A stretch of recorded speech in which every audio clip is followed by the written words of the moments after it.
Donc on part, comme je vous l'exprimais, sur un terrain 2.0 quelque part, c'est-à-dire que on est sur un terrain qui reste avec du gazon naturel, mais toute son infrastructure, c'est-à-dire tout ce qui le porte, est complètement artificiel. La plupart des terrains aujourd'hui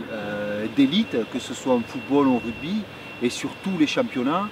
sont des terrains de ce type-là. Alors communément, on peut lire dans la presse, on parle de terrains hybrides,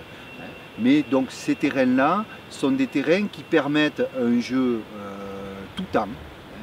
période hivernale, période estivale, c'est-à-dire un terrain qui a le même comportement biomécanique face aux sportifs, qui va pouvoir proposer aussi, je dirais, une adaptabilité à d'autres usages, concerts, etc. Donc on rentre dans un format de terrain qui ne sera beaucoup moins assujetti à la saisonnalité et du coup une capacité à répondre aux besoins, je me répète, du sportif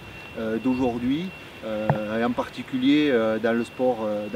qui est pratiqué ici, c'est le rugby. Aujourd'hui, nous avons dans ce sport-là des exigences biomécaniques très importantes, avec la nécessité d'avoir une certaine absorption de choc, restitution d'énergie, mais également pour le spectacle, parce que le rugby, comme tous les sports aujourd'hui élites, sont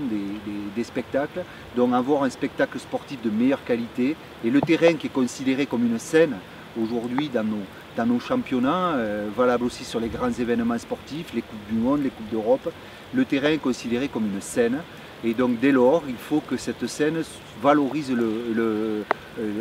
sportif. Et du coup, ce type de technologie permet justement de se dédouaner des conditions climatiques et de pouvoir optimiser le spectacle.